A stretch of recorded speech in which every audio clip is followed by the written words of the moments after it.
ಕೋಗಿಲಿನಲ್ಲಿ ಏನು ಅಕ್ರಮ ವಲಸಿಗರಿಗೆ, ಬಾಂಗ್ಲಾದೇಶದಿಂದ ಬಂದಂತ ಅಕ್ರಮ ವಲಸಿಗರಿಗೆ ಅವರ ಮನೆಯನ್ನ ಕೆಡವಿರ್ತಕ್ಕಂಥದ್ದೇ ಕಾಂಗ್ರೆಸ್ ಸರ್ಕಾರ. ಆದ್ರೆ ಕೆ.ಸಿ. ವೇಣುಗೋಪಾಲ್ ಅವರು ಗದರಿಸಿದ್ರು ಅಂತ ಹೇಳಿ ಪಾಪ ಸಿದ್ದರಾಮಯ್ಯನವರು ತನ್ನ ಮುಖ್ಯಮಂತ್ರಿ ಕುರ್ಚಿಯಲ್ಲಿ ಕಳ್ಕೋಬೇಕಾಗ್ತದೋ ಅಂತ ಹೇಳಿ ಆ ಅಕ್ರಮ ವಲಸಿಗರಿಗೆ ಇವತ್ತು ಮನೆಗಳನ್ನ ಕೊಡೋದಕ್ಕೆ ರಾಜ್ಯ ಸರ್ಕಾರ ಮುಂದಾಗಿದೆ.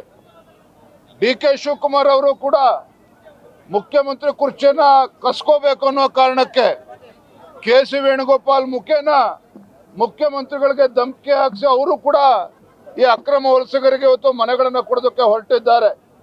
ನಾನು ಈ ರಾಜ್ಯದ ಮುಖ್ಯಮಂತ್ರಿಗಳಿಗೆ ಉಪಮುಖ್ಯಮಂತ್ರಿ ಕೇಳೋದಕ್ಕೆ ಇಚ್ಛಪಡ್ತೇನೆ.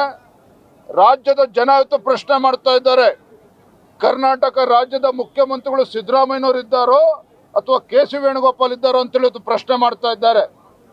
ಇಂಥ ರಾಜಕಾರಣವನ್ನ ಮಾಡಿಕೊಂಡು ಒಂದು ಕಡೆ ಹಿಂದೂಗಳಿಗೆ ಅಪಮಾನ ಮಾಡಿಕೊಂಡು ಬಾಬಾ ಸಾಹೇಬ್ ಅಂಬೇಡ್ಕರ್ ಹೆಸರನ್ನು ಹೇಳ್ತಕ್ಕಂಥ ಸಿದ್ದರಾಮಯ್ಯನವರು ಮುಖ್ಯಮಂತ್ರಿಗಳು ಕಳೆದ 2.5 ವರ್ಷದಲ್ಲಿ ಈ ರಾಜ್ಯದಲ್ಲಿ 38 ಲಕ್ಷ ಜನ ಅರ್ಜಿ ಹಾಕಿದ್ದಾರೆ.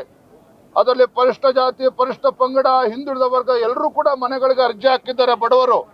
ಕಳೆದ 2.5 ವರ್ಷದಲ್ಲಿ ಕಾಂಗ್ರೆಸ್ ಸರ್ಕಾರ ಬಂದಾಗಿನಿಂದ ಒಂದೇ ಒಂದು ಮನೆ ಯೋಗ್ಯತೆಗೆ ಕೊಡೋದಕ್ಕೆ ಸಾಧ್ಯ ಆಗಿಲ್ಲ. ಆದರೆ ಕಾಂಗ್ರೆಸ್ ಹೈಕಮಾಂಡ್ ಬೆದರಿಸಿದ್ರು ಅಂತೇಳಿ ಅಕ್ರಮ ವಲಸಿಗರಿಗೆ ಇವತ್ತು ಮನೆ ಕೊಡೋದಕ್ಕೇನು ಹೊರಟಿದ್ದೀರಿ? ಇದು ಅಕ್ಷಮ್ಯ ಅಪರಾಧ. ಅಕ್ರಮ ವಲಸಿಗರಿಗೆ ಅಕ್ರಮವಾಗಿ ಇವತ್ತು ಸರ್ಕಾರ ಇವತ್ತು ಮನೆ ಕೊಡೋದಕ್ಕೆ ಹೊರಟಿರ್ತಕ್ಕಂಥದ್ದು ಭಾರತೀಯ ಜನತಾ ಪಾರ್ಟಿ. ನಾವು ಇದನ್ನು ಬಲವಾಗಿ ಖಂಡಿಸ್ತೇವೆ. ಯಾವುದೇ ಕಾರಣಕ್ಕೂ ಈ ರೀತಿ ಆಗೋದಕ್ಕೆ ನಾವು ಅವಕಾಶನ ಕೊಡೋದಿಲ್ಲ. ಮುಂದಿನ ದಿನಗಳಲ್ಲಿ ರಾಜ್ಯಾದ್ಯಂತ ಪ್ರತಿಭಟನೆ ಕೂಡ ನಾವು ಈ ನಿಟ್ಟಿನಲ್ಲಿ ನಾವು ಮಾಡೋರಿದ್ದೇವೆ.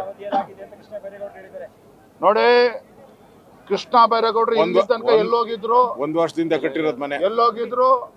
ಇವತ್ತಿನ ಹಂಗಾರೆ ಕೃಷ್ಣ ಬೈರೇಗೌಡರು ತಮ್ಮ ಮೂಲಕ ಪ್ರಶ್ನೆ ಕೇಳ್ತಾನೆ, ಹಾಗಾದ್ರೆ ಅವ್ರ ಮನೆಗಳನ್ನ ನಿಮ್ಮ ಕ್ಷೇತ್ರದಲ್ಲಿ ಕೆಡಬೇಕಾದ್ರೆ ನೀವೆಲ್ಲಿ ಹೋಗಿದ್ರಿ ಮಾನ್ಯ ಶಾಸಕರೇ? ಹಾಗಾದ್ರೆ ಇವತ್ತು ಹೆದರ್ಕೊಂಡು ಓಡೋಗಿರ್ತಕ್ಕಂಥ ಕೃಷ್ಣ ಬೈರೇಗೌಡರು ಇವತ್ತು ಹೊರಗೆ ಬಂದು ಮಾತನಾಡುವಂತ ಪ್ರಯತ್ನ ಮಾಡ್ತಾ ಇದ್ದಾರೆ. ಇವತ್ತು ಏನಾಗಿದ್ರು ಕೂಡ ಇವತ್ತು ಇಡೀ ಬಾಂಗ್ಲಾದೇಶದಲ್ಲಿ ಹಿಂದೂಗಳ ಮಾರಣ ಹೋಮ ಆಗ್ತಾ ಇದೆ.